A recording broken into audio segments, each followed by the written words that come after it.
One of the world's biggest manufacturers is in line to return to Formula 1 in alliance with the team that's finished last in 2 of the past 3 seasons. Toyota's first crack at F1 was a colossal disappointment given the investment that went into it and lasted just under a decade.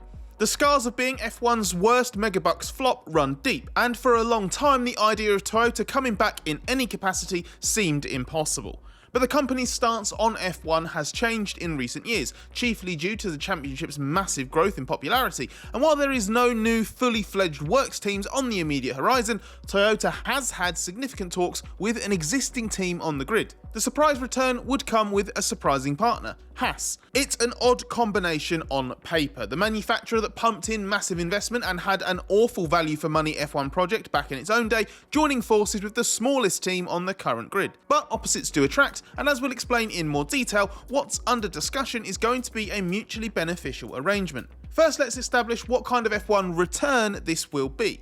Despite some speculation that it could be a large-scale sponsorship deal with a technical element, in the style of Alfa Romeo paying for Sauber to be rebranded in recent seasons, our understanding is it's not going to be quite like that. Instead, it's about what Haas wants and needs. So the focus has been on striking a deal to work with Toyota Gazoo Racing Europe and use its excellent engineering centre in Cologne, the base of the failed F1 project that Toyota invested so much money into. TGR Europe is now home to Toyota's World Endurance Championship team, created the hybrid engine used in the Yaris World Rally Championship car, and is its European customer motorsport base. So is this going to be a fresh Toyota F1 works deal? Not quite. Even though that European centre is how Toyota goes about its motorsport programs these days. But it does mean Haas would be working with a proper Toyota subsidiary and, more importantly, a top-class organisation. Toyota was a cutting-edge F1 team in facilities, if not results, 15 years ago, and the Cologne Centre has a huge amount of other high-specification equipment available, as well as plenty of quality personnel. Haas wants to tap into the technical and human resources there, as team boss Ayo Komatsu recognises where its limitations lie in terms of facilities and personnel, while Toyota wants a good business arrangement that allows it to get closer to F1 again. This is to enhance its technologies and working processes and help evaluate future possibilities in Grand Prix racing, like putting its driver Ryo Hirakawa in McLaren's Young Driver program, which sparked speculation last year there could be a McLaren-Toyota collaboration at some point. Especially as where McLaren's concerned, there's been some talk about Toyota potentially working with McLaren's automotive arm. But focusing on Haas, senior Toyota staff have been present at multiple F1 races this year, including the most recent Grand Prix at Silverstone, while Komatsu visited the Toyota garage at the Le Mans 24 Hours while on a break with his family. A full F1 program of its own is not thought to be a serious Toyota proposition in the short term, but a growing team partnership or a full-scale technical relationship is more likely. That would still be something that comes together slowly. Whatever deal can be struck with Haas may start out as a technical alliance, most likely an exclusive one so other F1 teams can't use TGR Europe's facilities at the same time in the future, and gradually evolve into something more immersive if it suits both parties. That's still unlikely to mean a works engine, given Toyota's focus is entirely on hydrogen projects for at least the next 5 years, and Haas's entire model is based around a Ferrari technical tie-up that includes an engine supply, and that's not likely to end anytime soon, as any Toyota affiliation wouldn't be on the cards if it didn't have Ferrari's blessing. That might be different if this was a much bigger Toyota collaboration, but even though Toyota buying into or completely taking over Haas would be a fascinating development for F1, it's not thought to be something that Toyota is seriously evaluating, nor something Haas owner Gene Haas wants to do. What's on the cards has to be considered a soft return at best, but you can see why it appeals so much to the Japanese manufacturer after what happened last time it was in F1.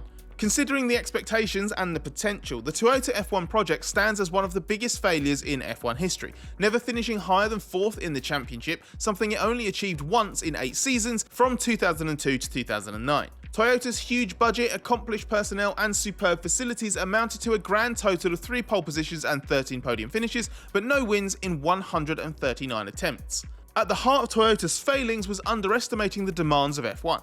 It judged its original recruitment incorrectly. There were some people with F1 experience, but not enough, and they recognised the weaknesses of a team that had carried over many personnel from the rallying and sports car programs. It was also seen as too corporate and wedded to the Toyota way, a comprehensive philosophy well honed for its more conventional road car and associated products, but not compatible with the speed of decision making demanded in F1. Toyota never worked out how to gel its headquarters in Japan with the Cologne facility in Germany and the trackside team wherever the F1 calendar took it, so communication was compromised. Personnel were ultimately left feeling constrained, and inevitably these problems were reflected in both the chassis and the engine departments. Toyota also had a tendency to point the finger at drivers when it came to underperformance. All of that amounted to a failure to justify the expense and couldn't save the F1 program from being cut at the end of 2009 during the global financial crisis. With the stillborn TF110 a great last example of Toyota's inefficiency, as it spent a load of money on a 2010 car that would never race. So whatever this Haas tie-up evolves into, it already has the makings of something much more cost-effective than the first Toyota F1 involvement. In the very first instance, this is going to be a sound business decision for TGR Europe. It is a massive state-of-the-art engineering facility that alongside motorsport programs is effectively a standalone technical enterprise, and even though it gets well utilised through various motorsport clients, the absence of the F1 program it was originally created for inevitably means some stuff hasn't been at full capacity, and it doesn't even have McLaren as a wind tunnel customer anymore. But if this turns out to be a toe in the water exercise before pursuing bigger opportunities at Haas, maybe even with the Toyota name properly attached, then Toyota's prospects will depend entirely on what lessons have been learned from its first attempt at cracking F1. So why would Haas be so interested in pursuing something with a brand that's not ready to pile into F1 as a full works team? Well, the fundamental structure of Haas itself hasn't changed since it first entered F1 in 2016. It's owned by Gene Haas with the team headquarters in Kannapolis in North Carolina, but most of the team's work is done in Europe, where it has an operations base in Banbury in the UK and a design hub at Ferrari's Maranello campus in Italy. Furthermore, it uses Italian company Dallara for much of its manufacturing work, while its technical partnership with Ferrari gives it a supply of all the mechanical parts the regulations allow.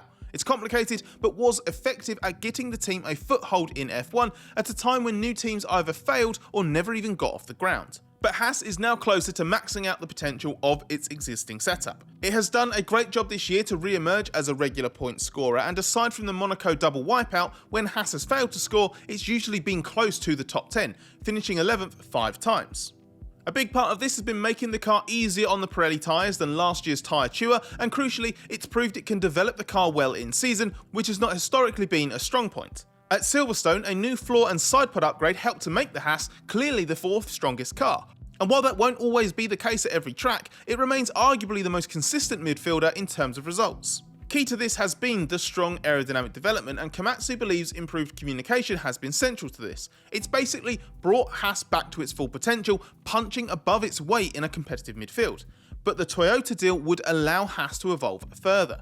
For example, if Haas wants, it could stop using Ferrari's Maranello wind tunnel and use the Toyota facility, or have a reduced design presence in Italy. So Ferrari customer status would remain, and so would a supply of components, but some physical closeness to Ferrari would be lost as engineering support is sought elsewhere. The Ferrari wind tunnel is plenty good enough, but Toyota's facility has 2 high-spec ones that have often been used by F1 teams. McLaren's only recently moved into its own new wind tunnel in Woking, with much of the work that facilitated its return to the front in F1 done in Germany. Komatsu has admitted that Haas doesn't always fully understand the correlation between the Ferrari wind tunnel and the track, but has also stressed that's not necessarily down to the tunnel itself. But the Toyota facility isn't just about the wind tunnel opportunity. It also has driver-in-loop simulator facilities and plenty of manufacturing kit, including presumably the chance to make wind tunnel models on site. This could help to accelerate not only the development rate, but also the time to market of parts between design sign-off and getting them onto the car. While Haas's Dallara partnership is something that's expected to continue for now, Toyota may be something that could come to surpass what Dallara offers, maybe making Toyota the long-term technical partner Haas turns to on a bigger scale. Given Komatsu's promotion to team principal coincided with the real problem Haas had in getting its UK and Italian bases to work together effectively, adding another site in Germany into the mix would add yet another layer of complexity. But it could unleash new potential too, and that is sorely needed. We mentioned Haas's limitations earlier, and Komatsu is acutely aware of the team's low ceiling. This is F1's smallest team, and if all 10 perform to their respective maximums, Haas would be last. It's 9th on average over the 8 full seasons it has been on the grid. That's not a reflection of the individuals involved, simply the reality of a convoluted structure, the dependency on others, and an owner who has not invested in the team enough since it was created. You may remember back to the start of the year when longtime team boss Günther Steiner's shock exit was revealed that this is all part of the concern we've had for Haas for a long time. What it has achieved so far this year has surprised people like Komatsu, let alone us. It's done a good job and surpassed several teams that are underperforming. Haas, in its current form, has no business beating Renault's Works team or Audi-backed Sauber. But it cannot rely on others swinging and missing forever, and even if it did, that would consign Haas to a future in which aiming for 7th in the championship is probably the best it can do. That is not particularly ambitious and not fair on those involved who want to push on for more success. Trouble is, for a long time, Gene Haas himself hasn't really understood that, and he still might not, for the suggestion is that Gene thinks his team should be finishing 5th or 6th this season, which, as far as we can see, is based on nothing tangible at all. But there are clear signs that the Komatsu era might be drawing a bit more out of the team owner again. There's investment coming in much needed areas like the factory and the team's hospitality unit at Tracks, which is a relic of its original 2016 entry and isn't fit for purpose in hosting modern day guest levels. Those might sound like they have wildly different levels of importance, but they are both significant examples of underinvestment. While Komatsu's clearly pushing for this Toyota agreement, it needs to have Gene's blessing. That he looks willing to give that is important, and if it then yields a tangible gain, it may even open his eyes further to the limitations the team has been battling with. Any kind of alliance with Toyota, whether it's initially a customer-supplier one or a more cooperative relationship, or eventually something even bigger, it's going to reflect very well on Haas. The credibility boost is significant, and it should aid performance as well if used in the right way. If those things happen, it addresses a lingering question. What's the point of owning this team when the owner in question seemingly isn't committed to making it more successful? Greenlighting any kind of Toyota alliance and being the first port of call should such a grand manufacturer want to expand this return in the future would emphatically answer that.